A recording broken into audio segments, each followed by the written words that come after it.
पंचम श्रेणी वृत्ति परीक्षा आज आम गणितर किसी क्वेश्चन आंसर आलोचना करवा। प्रथम 21 नंबर देखा। प्रश्न हूँ भुवनेश्वर रेल स्टेशन गोटे ट्रेन 20 तारीख ठीक 00 घंटा समय बाहरी 22 घंटा 30 मिनिट पर दिल्ली रे पहुँचला। ट्रेन पहुँचवा दिन और समय को AM बा PM रे प्रकाश कर। ऑप्शन रही 20 तारीख 10:30 PM ना 20 तारीख 10:30 AM ना 21 तारीख 10:30 AM ना 21 तारीख 10:30 PM। तेज जदि आम देखा गोटे ट्रेन 20 तारीख 00 घंटा 00 घंटा माने राति राति 0टा माने राति 12टा कह जोटा को 20 तारीख होती माने से गोटे तारीख स्टार्ट है नुआ तारीख तापर 22 घंटा माने 12 घंटा जीव दिन 12टा को राति 12 रू दिन 12 घंटा तापर आउ रहा 10 घंटा 30 आउ रहा 10 घंटा 30 12 10 22 घंटा 30 मिनिट माने दिन 12 पर जो टाइमटा होची सेटा हो राति 10:30 राति 10:30 माने हो PM हूँ कौ तारीख से 20 तारीख ही हो कारण दिन राति 12 रे जो डेटा रहा से पर दिन भी कंटिन्यू कर तेणु 20 तारीख राति 10:30 PM हो राइट आंसर। तेरे 20 तारीख 10:30 PM ऑप्शन ए हो राइट आंसर। यापर 22 नंबर 9टी कलमर दाम 5टी बहिर दाम ठारू 10 टंका कम। जदि 9टी कलमर दाम 322 टंका 65 पैसा हुए गोटे बहिर दाम केते? ऑप्शन अच्छी 66 टंका 53 पैसा ना 66 टंका 54 पैसा ना 66 टंका 55 पैसा ना 66 टंका 56 पैसा। तेरे 9टी कलमर दाम देछि 322 टंका 65 पैसा। 5टी बहिर दाम कौन हम ना यही 322 टंका 65 पैसा 10 टंका कम मैंने 10 टंका कम हो 322 टंका 65 पैसा। ताले 5टी बहिर दाम केते 322.65 रे आहरी 10 टंका मिसेले जाइकी 5टी बहिर दाम हम।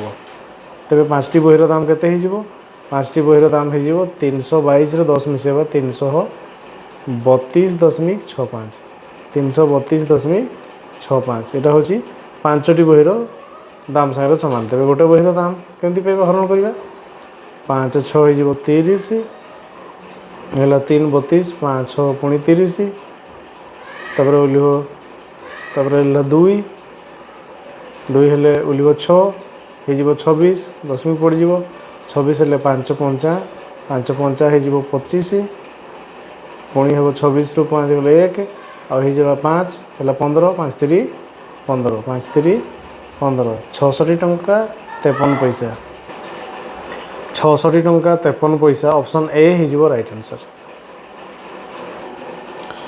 यापर 23 नंबर 6 जन श्रमिक दिन को 720 टंका मजुरी नियंती तेबे 15 जन श्रमिक 5 दिन में केते मजुरी नेबे? ऑप्शन अच्छी 8,000 टंका ना 10,000 टंका ना 12,000 टंका ना 9,000 टंका। 6 जन श्रमिक दिन को 720 टंका मजुरी नियंती तेबे जड़े श्रमिक केते टंका मजुरी नौ देखा गोटे दिन में 720 रे 6 हरण करदे केते हो 6 के 6 ये 12 6 दुणे 12 आउ 16 हो ये 120 तेबे जड़े श्रमिक 120 टंका मजुरी नौ जड़े श्रमिक एक जन श्रमिक 120 टंका मजुरी नौ तेबे 15 जन श्रमिक केते नेबे 120 रे 15 गुणन करवा 15 12 हो 180 180 रे गोटे शून्य 1800 टंका नेब 1800 टंका नेबे ताहले 15 जन श्रमिक गोटे दिन में तेरे 5 दिन में केते नेबे पुणी से 1800 टंकार पुणी 5 गुणन करदे 18 5 हो 90 90 90 रे 2टा शून्य 90 रे 2टा शून्य तेणु केते होला 9,000 टंका 90 रे 2टा शून्य 9,000 टंका 9,000 टंका ऑप्शन डी हो राइट आंसर। ऑप्शन डी 9,000 हो राइट आंसर। यापर 24 नंबर 4,816 निकटतम क्यों बृहत्तम संख्या को 34 द्वारा भाग कले भागशेष 0 हम? 4,828 ना 4,838 ना 4,738 ना 4,848। तेज 4,816 को आम भाग करवा 34 रे भाग करवा 4,800 16 को 34 रे हरण करवा केते होची देखिबा 34 1 34 पड़िबो 34 के 34 8 4 गले हिजबो 4 ए गला 4 रु 3 गले 1 ओलिबो 1 141 तेबे हिजबो 3 4 पकेबा 312 हेले 416 रु 6 रखनाला 1 6 रखनाला 1 4 3 12 1 13 136 141 रु 136 को वियोग करले केते हिजबो 11 रु जदि 6 जीवो हिजबो केते ना 5 11 रु 6 गला 5 ए अछि 3 रु 3 गले 0 तापर ओलिबो 6 56 34 दुणे अधिक हो जाउछि 34 के 34 पकेबा 34 के 34 पकेले 6 रु 4 गले हिजबो 2 ए गला 5 रु 3 जदि जीवो हिजबो 2 22 हला 22 जदि हमें 34 रु 22 वियोग करवा तेबे भी 4816 रु 22 वियोग कर दबा तेबे भी से 34 द्वारा विभाज्य हम तापर जोग करबा पय हमें कोन करबा ना 34 रु 22 आको वियोग करबा देखिबा आउ केते दरकार होची 34 रे भाग होबा पय 4 रु 2 गले हेगला 2 3 रु 2 गले हेगला 12 जदि हम सेतिर आउ 12 जोग कर दबा 4816 रे 12 जोग कर देले भी से 34 द्वारा विभाज्य हबो तेबे 12 जोग करले ता निकटतर हबो 22 किंतु वियोग कर देले से अधिक दूर हो जिवो तेणु निकटतर हबा पय 4816 रे 12 जोग करबा 4816 रे 12 जोग कर देबा केते होला 628 628 112 ए जो 8 4 4828 4828 ऑप्शन ए हिजबो राइट आंसर या पर 25 नंबर 17 रो केतोटी गुणनीयक अछि एकटी ना दुईटी ना तीनटी ना चारटी तबे 17 होची गोटे मौलिक संख्या तेणु यार केवल 1 एवं 17 ये दुईटी ही गुणनीयक अछि तेणु ऑप्शन बी 2 हिजबो राइट आंसर या पर 26 नंबर 3 रो जमज मौलिक संख्याटी केते 1 ना 3 ना 5 ना 7 तबे 3 रो जमज मौलिक संख्या होची 3 रो जमज मौलिक संख्या हिजबो 5 3 रो जमज मौलिक संख्या हिजबो 5 कारण 3 एवं 3 गोटे मौलिक संख्या 5 गोटे मौलिक संख्या ता मध्य रे अछि 4 जे कि गोटे यौगिक संख्या तबे जदि दीटा जाक मौलिक संख्या मध्य रे केवल गोटे ही यौगिक संख्या थिबो तबे से द्वय को जमज मौलिक संख्या कहा जिवो तेणु 3 एवं 5 होची जमज मौलिक संख्या तेणु 3 रो जमज मौलिक संख्या हिजबो ऑप्शन सी 5 तबे सी हिजबो राइट आंसर या पर 27 नंबर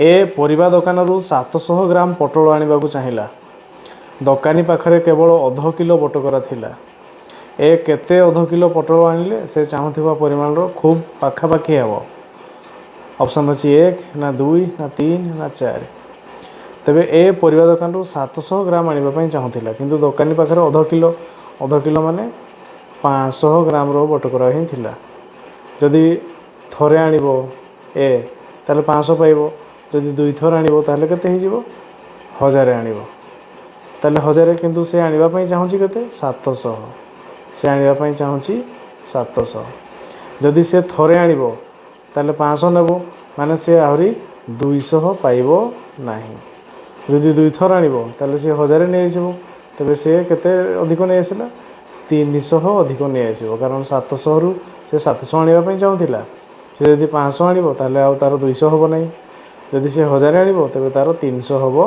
नाही तबे से किंतु आनिबो 500 नहले 1000 तबे से कोटा आनिबो कोटा आनले से पाखापाखि पाइबो कारण एथिरे अछि 200 एथिरे अछि 300 से 200 होछि 300 रु पाखापाखि तेणु से 500 आनिबो माने थरे आनिबो कोटा ऑप्शन ए हिजबो राइट आंसर ऑप्शन ए रे से थरे अध किलो बटकरा थरे आनले से चाहुथिबा जतिकी ता पाखापाखि से आनी परिबो ऑप्शन ए हिजबो राइट आंसर या पर 28 नंबर गोटे त्रिभुजर अति कम रे केतोटी सूक्ष्म कोण रही परिबो 16टी ना 1टी ना 2टी ना 3टी तबे गोटे त्रिभुज रे अति कम रे 2टा रहिबो अति बेसी रे 3टा भी रही परिबो तेणु अति कम रे 2टा ऑप्शन सी हिजबो राइट आंसर या पर 29 नंबर स्कूल बगीचा रे प्रथम दिन 3 विभक्त 7 अंश रे गछ लगा गला ଆଉ ଦ୍ୱିତୀୟ ଦିନ 1/4 ଅଂଶରେ ଗଛ ଲଗାଗଲା। ବଗିଚାରେ ଆଉ କେତେ ଅଂଶ ଖାଲି ରହିଲା? 19/28 ନା 5/28 ନା 9/28 ନା 6/28? ତେବେ ସ୍କୁଲ ବଗିଚାରେ ପ୍ରଥମ ଦିନ ଲଗାଗଲା 3/7 ଅଂଶ, ଦ୍ୱିତୀୟ ଦିନ ଲଗାଗଲା 1/4 ଅଂଶ। ତାହେଲେ ମୋଟ କେତେ ହେଲା? ଲସାଗୁ ହେଇଯିବ କେତେ? 7/28। ଏ 4 3 କେତେ ହେଇଯିବ? 12। ଏ ହେଇଯିବ 7x7। ତେବେ 12 7 କେତେ ହେଲା? 19/28। ତେବେ 28 ଭାଗରୁ 19 ଭାଗ ତାହେଲେ ଗଛ ଲଗାଗଲା। ଆଉ କେତେ ଭାଗ ରହିଲା? ଆଉ 19 ହେଲେ ଆଉ କେତେ ରହିଲା? 8 1 9 9/28 9/28 ମାନେ ଟୋଟାଲ ହେଉଛି 28/28 ଭାଗ ହେଲେ ଟୋଟାଲ ହେଇଥାନ୍ତା, କିନ୍ତୁ 19 ଭାଗ ଅଛି। ତେଣୁ 19/28 ବିୟୋଗ କରିଦେଲେ କେତେ ହେଇଯିବ? ନା 19 28ରୁ 19 ଗଲେ ହେଇଗଲା 11, ହେଇଯିବ କେତେ? ନା 9/28। କାରଣ 28/28ରୁ ଯଦି ଆମେ ବିୟୋଗ କରିଦେବା। ଏହାପରେ 30 ନମ୍ବର, ଏ ବି ଓ ସି ତିନୋଟି ପାତ୍ରରେ ଯଥାକ୍ରମେ 30 ଲିଟର 40 ଲିଟର ଓ 50 ଲିଟର ପାଣି ଅଛି। ଅତି ବେଶୀରେ କେତେ ଲିଟର ବିଶିଷ୍ଟ ମାପପଳା ବ୍ୟବହାର କରି ଉକ୍ତ ପାତ୍ରଗୁଡ଼ିକରେ ଥିବା ପାଣି ସମ୍ପୂର୍ଣ୍ଣ ମପାଯାଇପାରିବ? 10 ଲିଟର ନା 20 ଲିଟର ନା 15 ଲିଟର ନା 12 ଲିଟର? ତେବେ ତିନୋଟି ପାତ୍ର ଅଛି, ଗୋଟେ ହେଉଛି 30, ଆଉ ଗୋଟେ ହେଉଛି 40, ଆଉ ଗୋଟେ ହେଉଛି 50। ଯଦି ତିନୋଟି ଯାକର ଆମେ ଲସାଗୁ ନେବା 10ରେ କଟିବ, 10 3 30, 10 40, 10 5 50, ଆଉ କଟିବ ନାହିଁ। ତେଣୁ ଅପସନ୍ 10 ହେଇଯିବ ଏହାର ଲସାଗୁ। ତେଣୁ 10 ଲିଟର ପାତ୍ରରେ ସେଗୁଡ଼ିକୁ ଆମେ ମାପିପାରିବା। ଅପସନ୍ ଏ ହେଇଯିବ ରାଇଟ୍ ଆନ୍ସର୍। ଏହାପରେ 31 ନମ୍ବର, ନିମ୍ନ ଚିତ୍ରରେ କେତୋଟି ରଶ୍ମି ଅଛି? 2ଟି ନା 3ଟି ନା 4ଟି ନା 5ଟି? ତେବେ ଏଥିରେ ଯଦି ଆମେ ଦେଖିବା ରଶ୍ମି ଚିତ୍ର, ଓ ବି ଗୋଟେ, ଓ ସି ଗୋଟେ, ଓ ଡି ଗୋଟେ, ଓ ଏ ଗୋଟେ, ତାହେଲେ 4ଟି ହେଇଯିବ ଠିକ୍ ଆନ୍ସର୍। ଅପସନ୍ ସି ହେଇଯିବ ରାଇଟ୍ ଆନ୍ସର୍। ଏହାପରେ 32 ନମ୍ବର, 3/25କୁ ଦଶମିକ ସଂଖ୍ୟାରେ ପରିଣତ କର। ଅପସନ୍ ରହିଛି 0.16 ନା 0.12 ନା 0.22 ନା 0.18। ତେବେ 3/25କୁ ଯଦି ଆମେ ଦଶମିକ କରିବା, କେମିତି କରିବା? ନା 25କୁ 4ରେ ଗୁଣନ କଲେ 100 ହେଇଯିବ। 3କୁ ବି ମଧ୍ୟ 4ରେ ଗୁଣନ କରିବା, 4 3 12 ବିଭକ୍ତ ହେଇଗଲା 100, 12 ବିଭକ୍ତ 100 ଯେ 0.12। 0.12 ଅପସନ୍ ବି ହେଇଯିବ ରାଇଟ୍ ଆନ୍ସର୍।